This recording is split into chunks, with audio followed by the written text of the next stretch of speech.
요즘에 인간관계에 있어서 자주 쓰이는 말 중에 하나가 손절이라는 단어가 있습니다. 이 손절이라는 단어는 원래 주식판에서 손해가 더 커지기 전에 손실을 감수하고 그 주식을 팔아버리는 것을 의미하는 단어에서 시작된 것입니다. 그런데 언제부터인가 이 손절이라는 단어를 사람과 사람 사이에서도 자연스럽게 사용하기 시작했습니다. 그래서 우리는 이렇게 말하는 경우가 있죠. 나 그 사람이랑 손절했어. 그런 사람은 빨리 손절해 버려야 돼. 라고 말을 하는 것입니다. 인터넷이나 유튜브에서도 이러한 손절이라는 단어를 쓴 수많은 인간관계에 대한 어떤 조언이나 혹은 가르침, 자기 개발에 대해서 볼 수 있기도 합니다. 이러한 사람은 멀리하고 손절해야 됩니다 라는 제목이라던가, 곁에 두면 피곤해져서 손절해야 되는 사람의 특징이라는 제목을 가졌다던가, 혹은 쓸모없는 관계를 손절해야 내 삶이 편해집니다 라는 그러한 제목을 가진 수많은 유튜브 영상이나 인터넷 자료들이 요즘 시대에는 참 많이 범람하고 있습니다. 물론 거리를 두고 또 그 관계를 끊어내야 되는 그러한 관계들도 있습니다.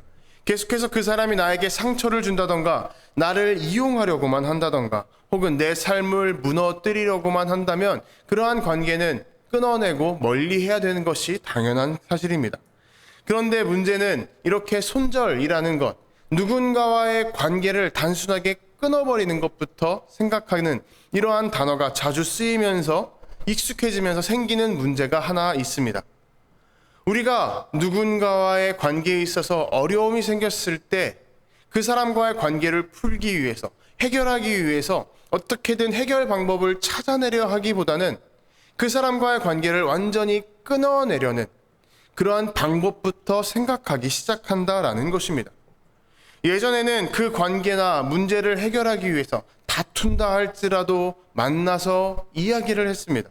서운한 것이 있다 할지라도 대화를 하면서 어떻게든 오해를 풀려고 했었습니다. 그런데 오늘날에는 손절이라는 단어를 쓰는 것처럼 아주 자연스럽게 만남부터 끊어내려고 하는 것이 오늘날 우리의 모습이다라는 것입니다. 연락을 조금씩 줄이기 시작합니다. 그리고 어떻게든 필요한 일만 만들어서 만나려고 하고, 그럼으로써 계속해서 자리를 조금씩 피하고 거리를 두기 시작하는 것입니다. 그러다 보면 그 사람과 나는 어떠한 큰 다툼을 하지 않았다 할지라도, 논쟁이나 언쟁이 오고 가지 않았다 할지라도 그 사람과 나와의 관계는 너무나도 멀어져 있는 것을 볼 수가 있게 되죠.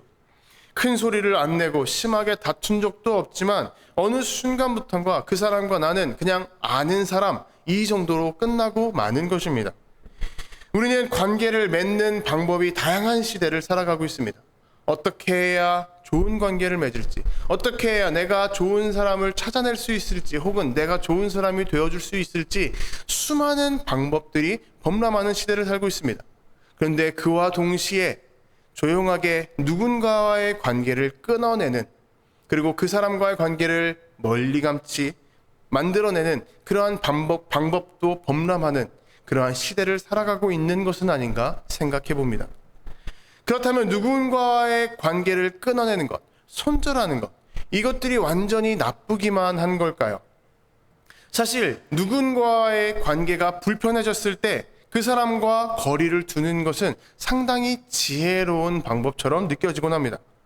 직접적으로 만나서 이야기를 하게 되면 더 큰 다툼이 일어날 수도 있고, 더 깊은 갈등이나 오해의 골짜기가 파일 수도 있기 때문입니다. 그래서 차라리 우리는 생각하게 되는 것이죠. 내가 피하자. 그냥 내가 거리를 두자. 간혹 가다가 어쩌다 만나게 되었고, 필연적으로 만나게 되었을 때 그 만남의 자리에서 그 문제에 대해서 잠깐 꺼내보았는데, 그것에 대해서 그 사람이 나에게 더 틱틱댄다던가, 혹은 나에게 공격이 들어오게 된다면 우리는 이러한 생각까지 가게 됩니다. 똥이 더러워서 피하냐? 무서워서 피하냐? 더러워서 피하지. 그냥 내가 이 사람을 완전히 버려버리자. 이렇게 그 사람과 거리를 두게 되면 우리는 편해지기 시작합니다. 불편한 말을 꺼내지 않아도 되고, 어색한 만남을 이어가지 않아도 되기 때문입니다. 싸울 일도, 내 감정을 안 좋은 쪽으로 소모할 일도 줄어들기 때문이죠. 그래서 간혹 가다가 이러한 모습을 성숙한 어른의 모습이다라고 말을 하거나 가르쳐주는 그러한 사람들도 많이 있는 것을 보게 됩니다. 그런데 문제는 이렇게 그 사람과 거리를 두다가 생기게 되는 문제 중에 하나는 그 사람에게 해야 될 어떠한 말이나 혹은 그 사람에게 갖고 있는 불평과 불만을 다른 사람에게 쏟아내기 시작한다는 것입니다. 단순하게 이 사람이 이렇게 됐으면 좋겠어, 좋은 마음에서 말을 꺼냈을지 몰라도 결국에 그 말은 뒷담화가 되는 것입니다. 그 사람을 헐뜯고 비난하는 말이 되는 것이죠. 그리고 이렇게 말하는 것들이 결국에는 그 사람, 내가 말하는 그 한 사람에게만 계속 머물러 있는 것이 아니라 그 사람을 통해서, 그리고 또 나의 수많은 대화를 통해서 여러 갈래로 퍼져가기 시작합니다. 그리고 그 말은 결국 그 당사자에게 들어가게 되죠. 내가 직접적으로 그 사람에게 말을 했다면 조언이 되고 혹은 다툼이 생긴다 할지라도 어떻게든 관계를 풀려는 방법이나 모습처럼 될 텐데, 다른 3자를 통해서 들어가게 되면 이것은 그 사람을 비난하고 헐뜯는 것밖에 되지 않는 것입니다. 결국 그 사람과의 관계는 더 멀어지게 되고 그 오해는 더 깊어지게 되고 갈등은 끝도 없이 관계를 잘라놓기 시작하게 되죠. 그러면서도 우리는 그 사람과의 관계에 있어서 이렇게 생각하고는 합니다. 그래도 싸우지는 않았잖아. 이 사람과 다투지 않았잖아. 평화롭게 지내고 있잖아. 하나님께서 주신 평화의 방법이 이런 거 아닐까? 우리는 그렇게 생각하게 되는 것입니다. 하지만 여러분, 서로 보지 않기 때문에 싸움이 일어나지 않는다면 그것이 진정한 평화다라고 말을 할 수가 있을까요? 어쩌면 우리는 그 관계를 평화롭게 만든 것이 아니라 그냥 갈등이 보이지 않을 만큼 너무나도 멀어져서 그냥 그 관계가 아무렇지도 않고 잠잠해진 것은 아닐까 생각해 봤으면 좋겠습니다. 그러다 보니 분명히 우리에게 하나님께서는 평안을 누리게 해주겠다라고 말씀을 하셨는데, 그 평안을 우리는 어떠한 조건을 하나 달아서 생각하고 또 받아들이게 됩니다. 나를 불편하게 하는 사람이 없는 것이 평안이고 평화이다. 예를 들어서 어떠한 공동체에 들어갔을 때 그곳에서 나를 힘들게 하고 어색하게 하는 사람이 있다면 그곳은 하나님께서 나에게 주신 평안이 가득한 공동체가 아니다 판단하게 되는 것입니다. 결국 우리는 예전에 나누었던 것처럼 손님의 모습으로서 그 자리에 참석했다가 손님으로서 그냥 빠져나가고 마는 것입니다. 계속해서 나를 불편하게 하지 않고 어색하지 않게 하는 사람이 있는 것만이 하나님께서 주신 평안이라고 생각하며 떠돌기 시작하고 손님으로서 돌아다니기 시작할 뿐입니다. 어느 한 곳에도 결코 내 마음을 두지 못하고 내 발에 뿌리를 두지 못하게 되고 마는 것입니다. 우리는 지금 계속해서 하나님의 가족이다, 하나님의 식구다라고 말씀을 나누고 있습니다. 여기 모인 모두는 우리가 하나님의 보혈, 하나님의 이름 안에서 하나의 식구가 된 공동체입니다. 그런데 이 안에서 어떠한 갈등이 생겼을 때 이렇게 우리가 서로를 밀쳐내고 끊어내고 손절하게 된다면, 그리고 그것이 하나님께서 주신 평안이고 평화의 방법이다라고 여기기 시작한다면 이것이 정말 믿음의 사람으로서 진정한 평화라고 할 수 있을까요? 그것이 진정한 평화다라고 또 우리가 고백하고 증거할 수가 있을까요? 정말 하나님께서 우리에게 주신 평안의 방법은 무엇인지, 누군가와의 갈등이 생겼을 때 우리는 그것을 어떻게 다루어야 되고 어디로 나아가야 되는지 오늘 말씀을 통해서 한번 나누어 보고 배워보도록 하면 좋겠습니다. 오늘 본문에서 예수님께서는 우리에게 말씀하셨습니다. 내 형제가 죄를 범하거든 가서 너와 그 사람과만 상대하여 권고하라. 여기서 우리가 주목할 단어는 바로 가서라는 동사입니다.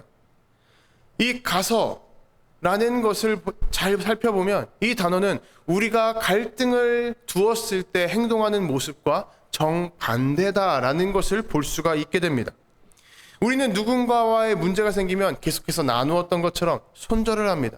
그 사람에게서 뒷걸음질 치며 그 사람과의 거리를 멀리 떨어뜨려 놓는 것이죠. 하지만 예수님께서는 반대로 그 사람에게 다가가라, 그래서 그 사람과의 거리를 줄여라 라고 말씀을 하고 계십니다. 그리고 여기다 한 가지를 더 말씀하고 계시는데, 처음 그 사람에게 다가갈 때는 너 혼자 다가가라라는 것입니다. 당사자인 그 두 사람만 만나라라고 말씀을 하고 계시는 것이죠. 나를 이해해 줄 사람이나 내 논리가 맞다고 동의해 줄 사람이나 혹은 내 편만 들어주고 내 옆에서 지지해 주고 응원해 줄 사람을 데리고서 그 사람과 함께 나아가라라는 것이 아니라 문제가 있는 그 두 사람만 가지고 만나라. 그 둘이서만 이야기를 해야 된다라고 말씀을 하고 계시는 것입니다. 이 두 가지의 모습만 보더라도 예수님께서 말씀하시는 그 문제 해결의 방법은 우리가 세상 속에서 하고 있는 문제 해결의 방식과 완전히 반대된다는 것을 알 수 있습니다. 앞서 말했듯 우리는 누군가와의 문제가 생기게 되면 그 사람과 거리를 두기 시작합니다. 그리고 그 사람에게 있는 불평이나 불만 혹은 그 사람에게 원하는 그 사람이 변했으면 하는 그 모습을 그 사람이 아니라 당사자가 아니라 다른 3자에게 말을 하기 시작합니다. 물론 혼자서만 내 마음속에 두고 있는 경우도 있지만 대부분의 경우, 많은 경우 내 주변 사람에게, 내 친한 사람에게 다가가서 어떠한 말을 건네게 되게 되죠. 그렇게 되는 이유가 무엇일까요? 왜 그렇게 우리는 주변 사람들에게 가서 그 다른 사람과의 문제를 이야기하게 되는 걸까요? 누군가의 문제를 내 친한 사람에게 말을 하게 됐을 때 우리가 얻는 이점이 있기 때문입니다. 내가 어떠한 문제를 이야기하게 된다면 그 사람은 대부분의 경우 내 마음에 공감을 해주고 이해를 해주려 합니다. 네가 틀리지 않았어. 내가 틀리지 않았다라고 위로해주고 격려해주기도 합니다. 그리고 나아가서 어떻게 그 사람과 문제를 해결할지 일종의 조언도 던져주는 경우가 많이 있습니다.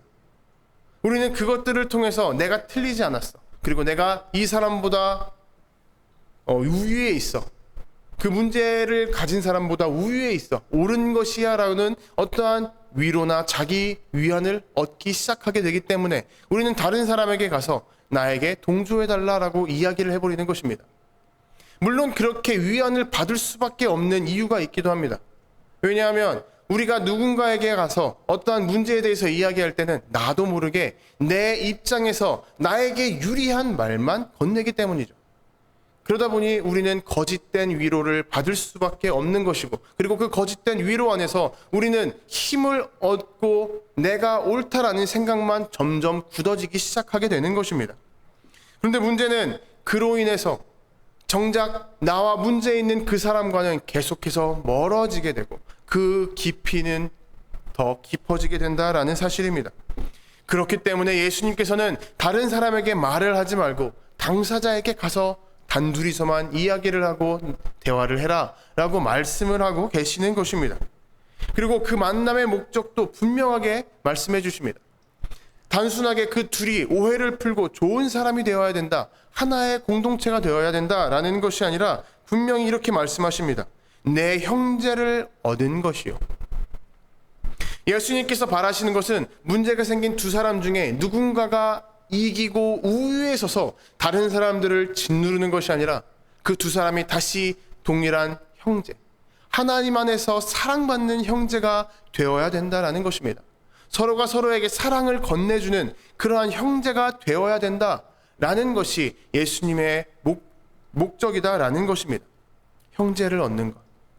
나와 함께하는 사람을 잃어버리고 멀리 두는 것이 아니라 다시 내 옆에 두고 서로가 서로에게 기댈 자리가 되어주라라는 것이죠. 예수님께서 이렇게 다른 사람을 반드시 잃어버릴 뻔한 사람을, 나에게서 떨어져 나갈 뻔한 사람을 어떻게든 붙잡아야 된다라고 말씀하시는 이유가 있습니다.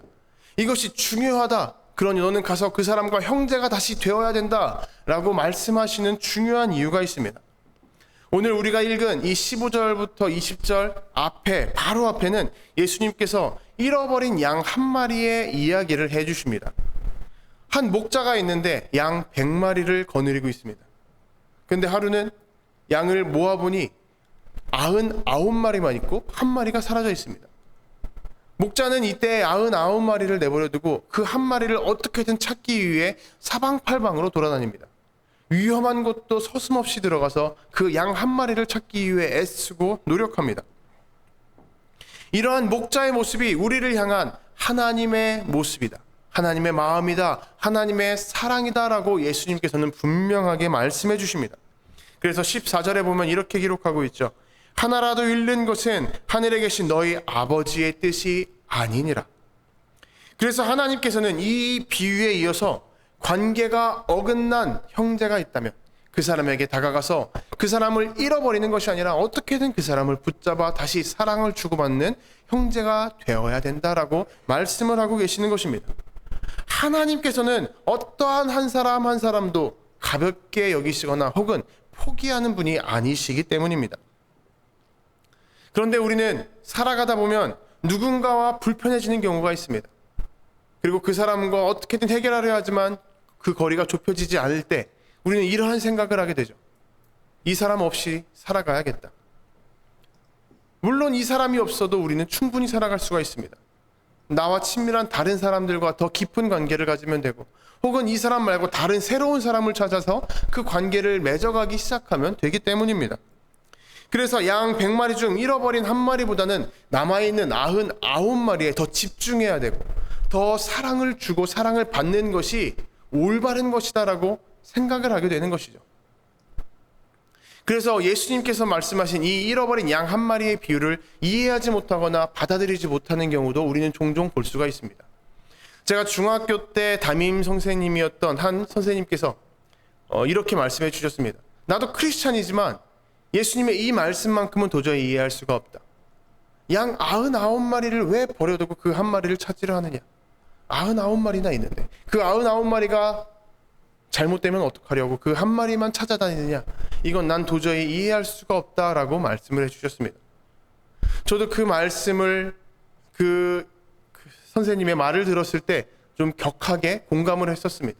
그러다 보니 지금까지도 몇 안 되는, 지금까지 이름을 외우고 있는 담임 선생님이시고 또 그 자리에 제가 어디에 앉아 있었는지 그 위치까지 기억하고 있는 그러한 상황이 바로 그때의 상황이었습니다. 이렇듯 대부분의 사람들은, 많은 사람들은 99마리보다 한 마리를 더 중요시 여기는 것에 대해서 이해하기 힘들어합니다. 저 역시 그 선생님의 말씀을 듣고 한참 동안 답을 찾기 위해 노력했습니다. 도대체 왜 99마리를 내버려두고 한 마리를 찾으셨을까? 왜 이것이 하나님의 마음이다라고 말씀을 하시는 걸까? 그러다 제가 결혼을 하고 아이를 낳고 나서야 그 말씀을 깨닫게 되었습니다. 아무리 자녀들이 많다 할지라도 자녀 한 명 한 명이 부모에게 있어서는 다 똑같이 소중한 존재이기 때문입니다. 아무리 나에게 자녀가 100명이 있다 할지라도 한 명 잃어버렸다고 해서 100명이 99명이나 내 자녀가 남았으니 그 한 명의 자녀는 버려도 돼 라고 말할 부모는 아무도 없기 때문이죠. 우리가 양 99마리에 대해서 더 주목하고 집중하는 것은 우리가 살아가는 이 시대의 풍조 때문입니다. 효율성을 중요시하고 합리성을 중요시하기 때문에 우리는 자녀라 생각하지 않고 내가 가진 소유물, 소유물로서 생각하고 판단하기 때문에 왜 99마리를 중요시 여기지 않고 한 마리를 중요하게 여기냐, 왜 찾아다니느냐 생각하고 말을 하는 것입니다. 하지만 여러분, 하나님께서 우리를 받아주시고 우리를 찾으시는 그 마음은 자녀이기 때문에 그렇게 찾으시는 것입니다. 우리가 소유물이 아니라 한 명 한 명이 하나님의 사랑받는 자녀이기 때문에 우리를 어떻게든 찾으시고 붙잡으려 하시는 것입니다. 어떻게든 그 가족 안에서 떨어져 나가려는 사람을 나아가서 붙잡아라, 다시 데리고 와라, 형제가 되어야 된다 라고 말씀하고 계시는 것입니다. 이것이 하나님께서 우리를 향한 마음이고 사랑이다라는 것이죠. 물론 우리가 가족이라고 이야기합니다.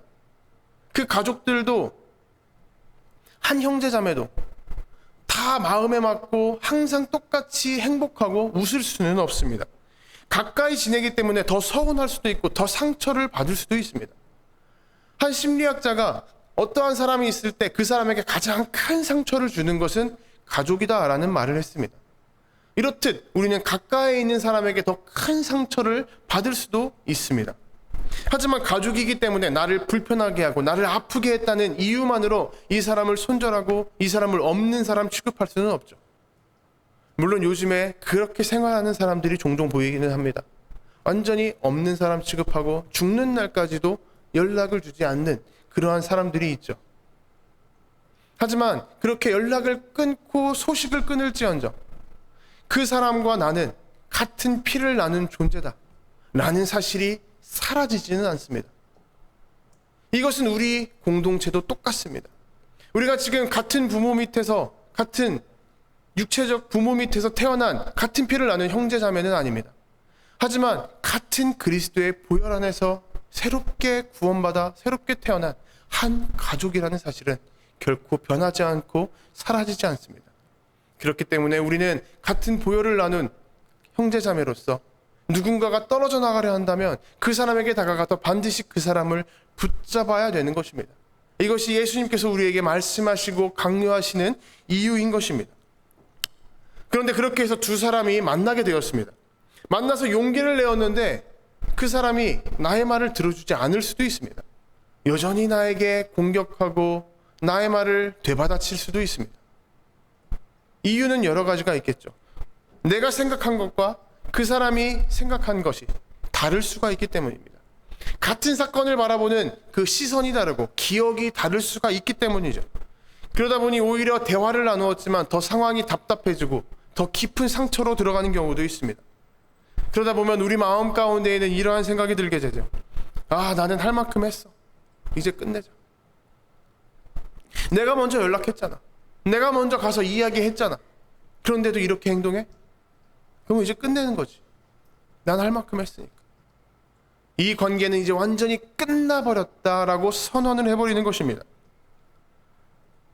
하지만 예수님께서는 그러한 순간에도 결코 끝나지 않았다라고 분명히 우리에게 말씀해 주십니다. 만일 듣지 않거든 한두 사람을 데리고 가라 라고 말씀하시죠. 다시 가라고 말씀하십니다. 우리는 끊어내려야 할 때 예수님께서 다시 가라고 하십니다. 다시 이번에는 나 혼자가 아니라 다른 몇 사람을 데리고 가라라는 것이죠. 여기서 우리가 기억해야 될 것은 이때 데려가는 사람이 나의 편을 들어줄 사람이나 혹은 나를 전적으로 지지해줄 사람을 데려가는 것이 아닙니다. 객관적인 시선으로 모든 감정을 배제한 채 그 문제나 그 어려움에 대해서 바라봐주고 생각해주고 나누어 줄 수 있는 몇 사람을 함께 데리고 가라라는 것입니다.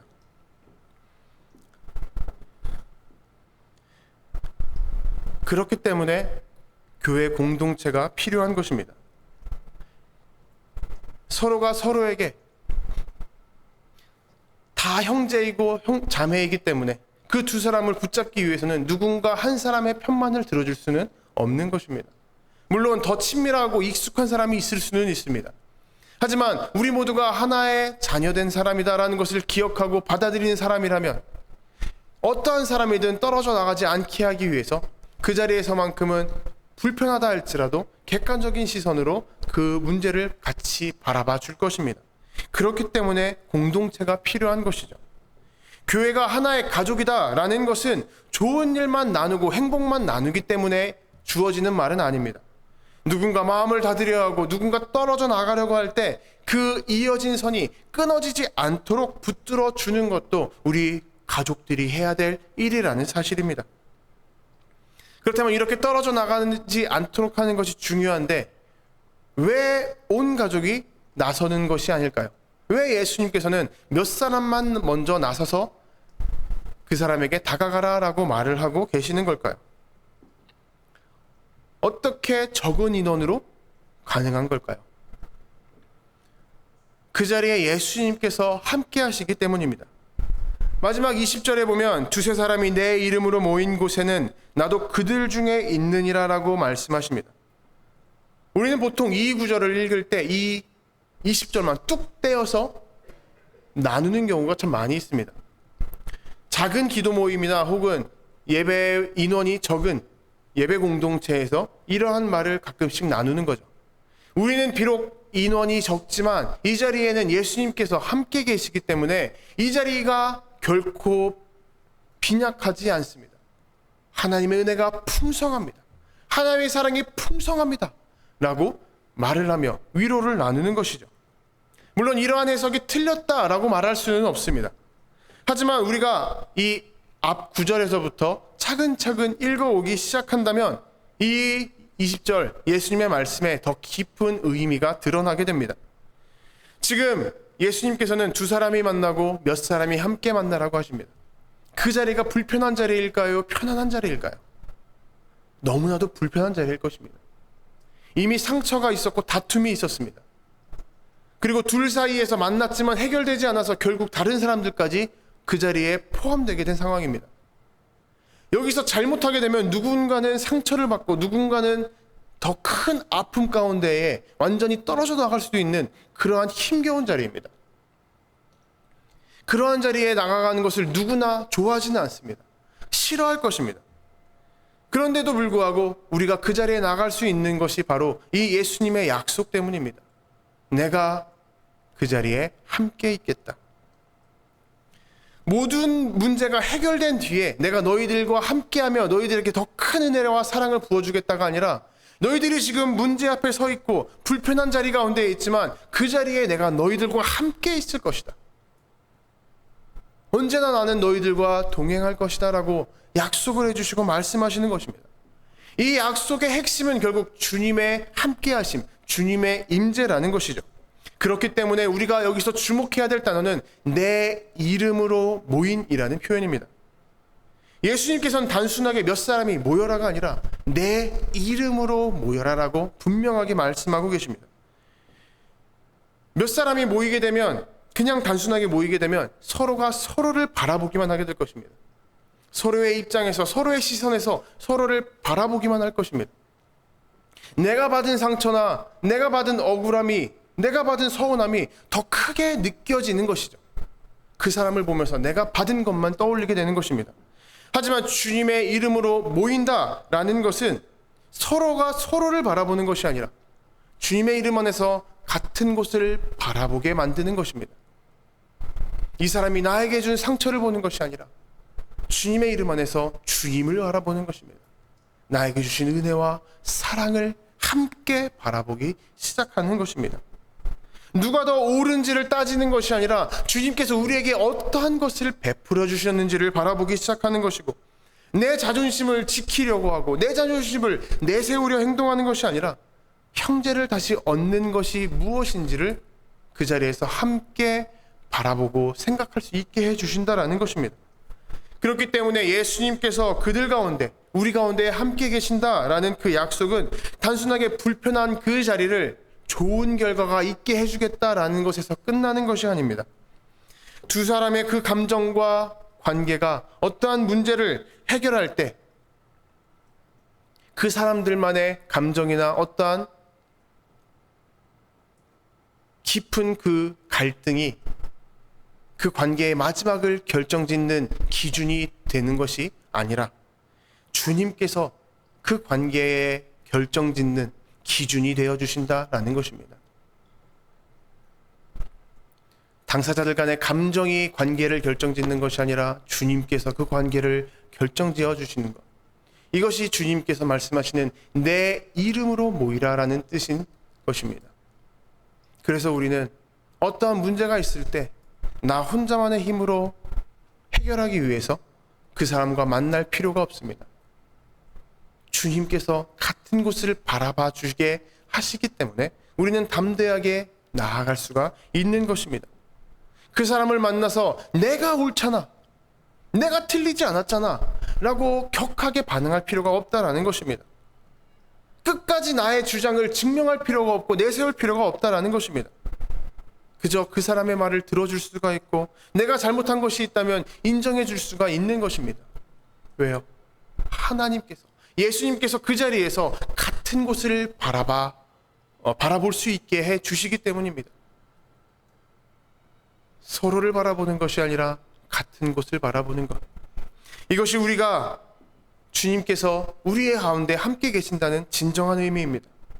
관계를 붙들고 판단하시는 분은 내가 아니라 주님이시다라는 것을 반드시 기억하시기를 부탁드립니다. 우리가 주님의 이름으로 마주한다는 것은 우리의 힘만으로 모든 문제를 풀어내겠다는 것이 아니라 우리 관계에 있는 그 중심을 예수님께 내어드린다라는 것입니다. 그렇게 해서 주님의 이름 가운데에 모여있는 사람들 가운데 언제나 주님께서 함께 하십니다. 그러니 이번 한 주 동안 나를 불편하게 하고 나를 어색하게 한 사람이 있다면 그 사람의 이름을 한번 떠올려 보시고 얼굴을 떠올려 보십시오. 대화하기 싫다는 이유로 멀어져 버린 그 사람을 한번 돌아보자라는 것입니다. 그리고 그 사람에게 다가가서 한번 대화를 나누어 보시기를 바랍니다. 만나자마자 완벽한 화해를 이루고 완벽한 결과를 이룰 필요는 없습니다. 그냥 단순하게 먼저 우리가 해야 될 것은 그 사람과 마주할 자리를 만드는 것부터입니다. 그 사람과 마주할 자리를 만들고 그 사람과 조금씩 간단한 대화를 하다 보면 그 자리에 함께 있는 예수님께서 같은 곳을 바라보게 하실 것이고 그 문제를 주님께서 싸매어 주실 것입니다. 그러니 사랑하는 성도 여러분, 서운함이 생기고 관계가 어긋날 때에도 주님의 이름 때문에 다시 마주할 수 있는 가족이 우리에겐 있습니다. 여기 함께 모여있는 우리입니다. 갈등이 생겨도 서로 다시 이야기할 수 있는 그 길과 방향을 찾고 어려움 가운데 있다 할지라도 언제나 함께 계시는 주님을 믿기 때문에, 주님을 의지하기 때문에 우리는 이 자리에 모여서 함께 예배를 드리고 하나의 가족이 될 수가 있는 것입니다. 우리는 어려움이 생기면 멀어지는 것이 평안이고 평화다라고 오해합니다. 하지만 예수님께서는 멀리 떨어져서 서로 보이지 않는 곳에 있을 때야 내가 너희들에게 가겠다라고 결코 말씀하지 않으십니다. 주님의 이름으로 모여 있는 곳에 내가 너희들과 있겠다라고 약속하셨습니다. 그렇기 때문에 우리가 서로가 서로에게 다시 마주할 수 있는 가장 깊은 이유는 우리의 능력이나 우리의 사회성이나 우리의 인내심 때문이 아닙니다. 그 자리에 주님께서 함께 계시기 때문입니다. 그러니 우리가 주님의 이름으로 서로를 향해서 한 걸음씩 내디딜 때 이미 그 자리에 먼저 계시는 주님을 만나고 또 서로를 잃어버리지 않는, 그리고 서로를 새로워주는, 서로를 품어주는 하나의 가족이 될 수 있도록 우리가 나아가게 되기를 소망합니다. 그러니까 우리 모두가 되기를 주님의 이름으로 도전하고 축복합니다.